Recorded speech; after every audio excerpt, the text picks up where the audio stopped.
Oi gente, tudo bem com vocês? Eu sou Letícia Lee e sejam bem-vindos a mais um vídeo aqui do canal Crimes Verdadeiros.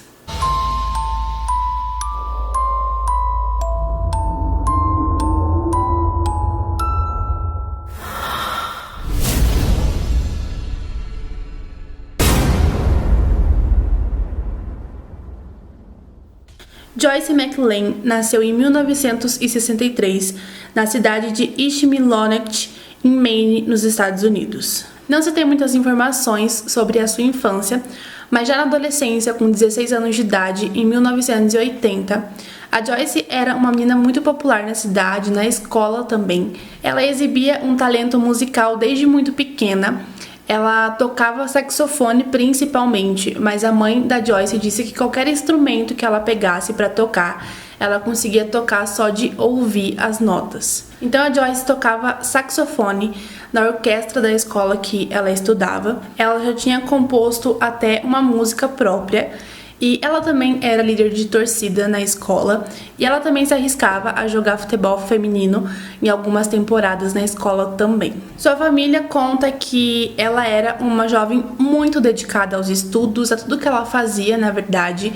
Ela pensava muito no futuro, em quem ela iria ser no futuro, o que ela ia estudar. Ela tinha recentemente, em 1980, tirado a carteira de motorista, assim que ela completou 16 anos de idade, e ela estava planejando a festa dela de 17 anos, onde ela iria fazer uma festa bem grande na praia com a sua família e com os seus amigos.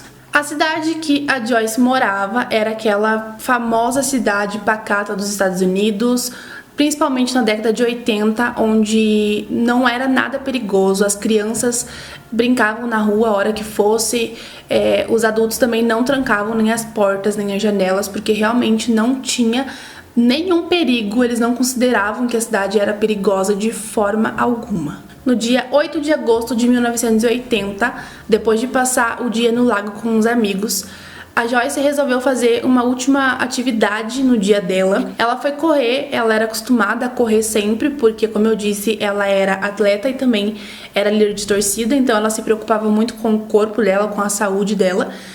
Embora correr não fosse a atividade física preferida dela, ainda assim era algo que ela fazia sempre para manter ali o corpo e a saúde em dia. Então, por volta de 7h30 da noite, ela saiu para correr ali próximo à casa dela.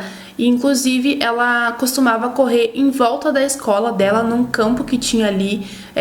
Próximo também tinha uma área de floresta, mas ela sempre fazia as corridas dela por ali. Ela ficava dando voltas até completar o tempo de atividade dela. Às 7h45 da noite, 15 minutos aproximadamente após ela ter iniciado a atividade física dela, uma testemunha viu ela dobrando a esquina em uma das voltas que ela estava dando ali na quadra. E essa foi a última vez que alguém viu a Joyce. Quando ela não voltou para casa naquela noite, ela começou a demorar muito para chegar. A mãe dela, a Pam, começou a ficar muito preocupada, obviamente, porque a filha dela não era de simplesmente sumir assim sem avisar. Então ela começou a procurar por todos os lugares. Logo, a mãe dela conseguiu reunir também muitas pessoas para tentar procurar pela Joyce. Então foi feito um grupo ali de voluntários para procurar pela menina. Mas as horas foram passando e se passou um dia, se passaram quase 2 dias e não havia nenhum sinal dela. Até que no dia 10 de agosto, 2 dias depois do desaparecimento da Joyce, um dos voluntários que estava ali ajudando na procura por ela acabou encontrando o corpo da Joyce ali naquela área de floresta próximo à sua escola, próximo dali onde ela estava correndo, onde ela era acostumada a correr. A Joyce foi encontrada, obviamente, sem vida. Ela também estava completamente nua, ela estava usando somente as meias e o tênis. Ela também tinha várias marcas pelo corpo dela, o que dava pra ver ali que ela havia sido espancada. Ela tinha vários hematomas e as mãos dela estavam amarradas nas costas. Ela também estava deitada de bruços. E as roupas da Joyce foram encontradas a alguns metros de onde ela também foi encontrada, escondidas em meio a algumas pedras. Então foi um desfecho terrível para a família, principalmente da Joyce, para os amigos, né, para todo mundo que estava ali procurando por ela. Embora eles tivessem encontrado ela, eles encontraram ela sem vida, então realmente foi um desfecho muito triste.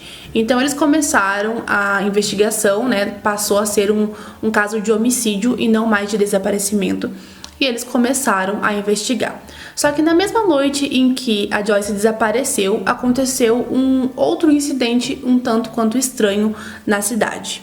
Um jovem de 19 anos chamado Philip Scott Fournier, ele se envolveu num acidente de caminhão que praticamente o matou. Logo após o acidente, ele foi levado para o hospital em estado grave. Ele ficou em coma por 8 dias. Então, a princípio, a polícia não ligou esse jovem ao caso da Joyce. Porém, depois de saber em quais circunstâncias, né, o que tinha acontecido para que ele sofresse aquele acidente, a polícia começou a juntar algumas peças no caso. Então eles souberam que o Philip, ele havia roubado aquele caminhão, ele invadiu um posto de gasolina, roubou o caminhão e ele começou a andar pela cidade em alta velocidade e acabou colidindo com alguns outros veículos. A polícia achou estranho porque aconteceu na mesma noite em que ela desapareceu e foi aproximadamente ali no mesmo horário, sabe? Então eles realmente acharam muito estranho. Eles foram até o hospital para tentar interrogar o Philip, mas como ele estava em coma, eles não conseguiram. Então eles tiveram que esperar cerca de 8 dias até que ele retomasse a consciência. Só que ele disse que não se lembrava de nada daquela noite, nem do acidente e nem de nada. Então, basicamente, mesmo sendo uma pessoa de interesse da polícia, eles não conseguiram tirar nada do Philip e nem chegaram a lugar nenhum. A investigação continuou acontecendo, mas os investigadores não conseguiam avançar em nada.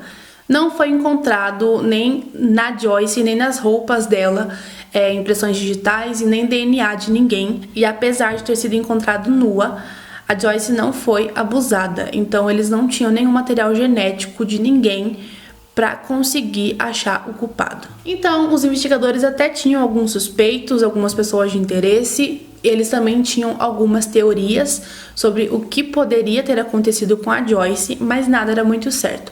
Duas das muitas teorias do caso eram que ali onde a Joyce estava correndo era um lugar popular, tinha um campo ali de futebol, onde muitas pessoas ficavam ali, muito jovens inclusive, e essa primeira teoria deles é que haviam muitos jovens ali bebendo e talvez algum ou alguns deles pudessem ter assediado a Joyce. E ela, obviamente, não cedendo aos assédios, eles podem ter levado ela para aquela área de floresta e tentado abusar sexualmente dela. Porém, alguma coisa saiu errado, porque, como eu disse, ela não foi abusada. Alguma coisa saiu errado, fugiu do controle e acabaram, então, matando a Joyce. A segunda teoria era de que o culpado pudesse ser um dos trabalhadores da fábrica de papel local, que ficava ali muito próximo de onde a Joyce foi encontrada. Haviam cerca de 300 homens que trabalhavam nessa fábrica e nenhum deles eram residentes dali, eram homens que vinham de outro lugar, de outra cidade para trabalhar ali, então podia ser algum deles também. A polícia investigou, mas eles não descobriram absolutamente nada. Então, como eu disse para vocês, a morte da Joyce aconteceu em 1980 e os anos se passaram, o caso foi esfriando e infelizmente se passaram muitos e muitos anos e o caso permaneceu sem solução durante todos esses anos. Até que em 2008, novos investigadores decidiram reabrir o caso e agora olhar tudo de novo, checar todos os documentos, testemunhas, enfim, investigar tudo de novo para tentar descobrir quem era o culpado pela morte da Joyce. O corpo da Joyce foi exumado ainda em 2008 e novas evidências foram encontradas. Até que, por uma coincidência, o Philip Scott Fournier, aquele que eu falei pra vocês que sofreu o acidente no mesmo dia em que a Joyce desapareceu, ele foi preso inicialmente por posse de material pornográfico infantil. E os investigadores souberam que desde o começo lá da investigação ele era uma pessoa de interesse. Porém, como ele tinha todo aquele problema, que ele ficou em coma vários dias e ele não se lembrava de nada, passou todos esses anos sem que ele realmente desse algum tipo de informação à polícia que ajudasse no caso. Basicamente, ele não se lembrava de nada do dia em que tudo aconteceu, então isso não descartava ele completamente, porque se ele não se lembrava, ele poderia muito bem ter feito alguma coisa, depois sofreu o acidente e não se lembrava ou dizia que não se lembrava de nada. Então ele acabou cumprindo um tempo de prisão pelo que ele havia sido acusado de pornografia infantil. Só que a polícia começou a investigar mais a fundo o Philip, para tentar realmente ligar ele de alguma forma à morte da Joyce. E foi aí que eles começaram a descobrir coisas sobre o Philip e sobre o caso que realmente faziam muito sentido. A polícia descobriu que o Philip contou ao pastor dele, da igreja que ele frequentava na época, que ele havia feito aquilo com a Joyce. O pastor não contatou a polícia, mas ele contou aos pais do Philip, que acabaram levando ele até a delegacia, e ele contou o que ele havia feito, porém a polícia desacreditou nele. Eles nem sequer escreveram ou registraram a confissão dele. Há quem acredite por conta do internamento dele, por conta dos lapsos de memória que ele dizia ter. A polícia desacreditou, não levou em consideração, porque eles achavam que ele podia simplesmente estar querendo chamar atenção, ou ele ficou com aquilo na cabeça porque os investigadores foram conversar com ele. Enfim, absolutamente ninguém levou a sério o que ele tinha falado e simplesmente liberaram ele e descartaram ele. Quase um ano depois, o Philip procurou a polícia novamente, ele procurou os investigadores da época do caso e ele contou de novo o que ele havia feito, porém ele contou algumas coisas um pouco diferentes e o investigador disse que não levou em consideração mais uma vez porque a história era diferente. E se realmente fosse ele que tivesse feito aquilo, a história, a versão seria uma só. Esse ex-detetive do caso foi interrogado pelos novos detetives do caso. E ele disse que na época o Philip contou a ele que ele estava com alguns amigos lá no campo e que eles viram a Joyce correndo e que eles tiveram a ideia de tentar fazer ali um abuso coletivo, né? Só que a Joyce, obviamente, lutou, ela não deixou.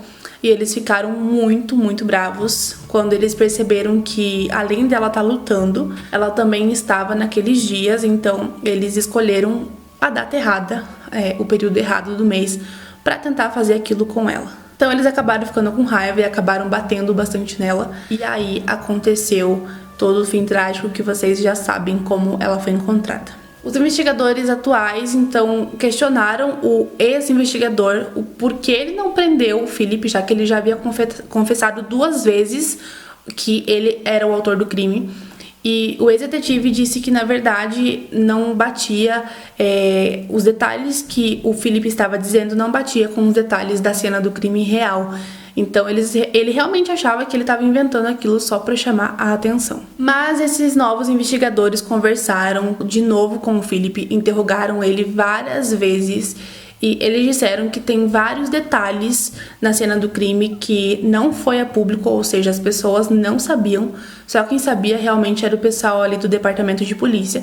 E o Philip descreveu com detalhes várias dessas coisas que ninguém sabia. O caso confundiu os investigadores durante muitos anos porque não havia, de fato, evidências físicas que ligasse alguém ao crime. Então, eles precisavam realmente de uma confissão. E embora eles já tivessem essa confissão vários anos antes, ninguém levou em consideração o que aquele cara, o que o Philip estava confessando. Enquanto isso, a família de Joyce esperava por justiça ansiosamente durante muitos anos. Então, quando eles souberam que o Philip realmente era o culpado, já que ele estava confessando mais uma vez depois de anos, eles nem acreditavam que finalmente, depois de tantos anos, 37 anos depois, finalmente alguém ia ser preso pela morte da Joyce. Então a polícia levou anos, desde 2008, tentando realmente provar que o Philip era o culpado, porque tinha a confissão dele, porém eles precisavam de muito mais coisas para conseguir de fato levar ele a julgamento e conseguir uma condenação para ele justa. Então eles levaram de 2008 até 2016 para conseguir fazer isso, e em 2016 o Philip foi preso e ele foi levado a julgamento em 2018. O julgamento durou pouco mais de 2 semanas e em 22 de fevereiro de 2018, o Philip foi considerado culpado do assassinato de Joyce. Ele foi condenado a 45 anos de reclusão, sem a possibilidade de condicional, aos 57 anos de idade. A PAN, A mãe da Joyce disse que ela tinha esperança de que sim, alguém iria ser um dia acusado pela morte da filha dela, que ela nunca desistiu de fazer justiça para a filha dela, mas que com o passar dos anos realmente essa esperança ia diminuindo, porque a gente sabe que quanto mais cedo for resolvido o caso, melhor. E foram quase 38 anos até que esse caso fosse resolvido. E assim que acabou o julgamento e assim que o Philip foi condenado, ela deu entrevista dizendo que naquele dia ninguém iria ver uma mãe tão feliz quanto ela naquele momento. E esse foi o caso de hoje, gente.